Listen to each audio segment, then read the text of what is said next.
Hey y'all, Jamila here from Color Me Crafty by Pink, and I have another tutorial for you guys. Today I'm going to show you how to cut, make, and roll, or cut and roll, I guess it's all the same thing, paper flowers. I am also going to give you guys one of the flowers out of my bundle of 15 completely free over at my blog. Look for that link in the video, and let's get right into it.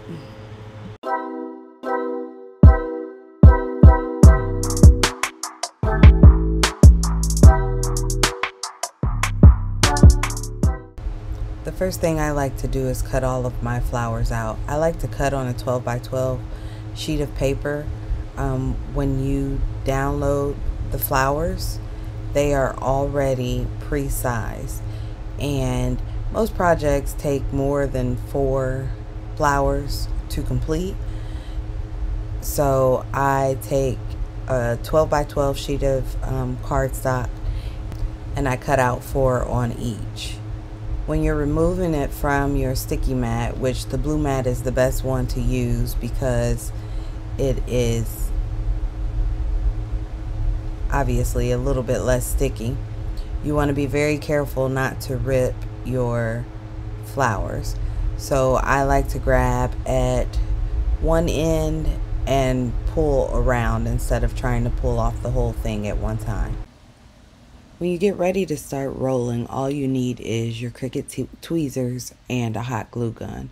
And what I like to do is take the very outer end and start to roll it. And I like to roll my flowers pretty tight and then kind of let them expand once I get to the end. But using your tweezers, continue to roll until you get to the very bottom, and you want to make sure that this area is staying pretty even with itself. All 15 of the flowers are pretty much rolled the same. You can put a little curl in the petals if you wanted to. In my opinion, it doesn't look a whole lot different when you put the curl in the petals. Now, once you're comfortable that you've gotten a good portion of your flower roll, you can pull your tweezers out pretty carefully and continue to roll until you get to the end. And it's starting to take form and look more like a flower. So then that bottom piece, you want to put a little dot of glue on so that your flower stays together. So just grab your glue gun, put a dot of glue on the bottom there, and then press it closed. And you can also put a little dot on the glue.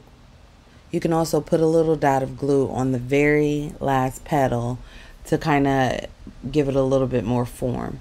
And then once you've done that, you have your paper roses, and you can use them in whatever project you'd like to use. Thanks for stopping by. But before you go, make sure you hit the subscribe button, turn on the bell notification so that you never miss a tutorial of mine, and drop me a comment below of what kind of tutorials you're looking for.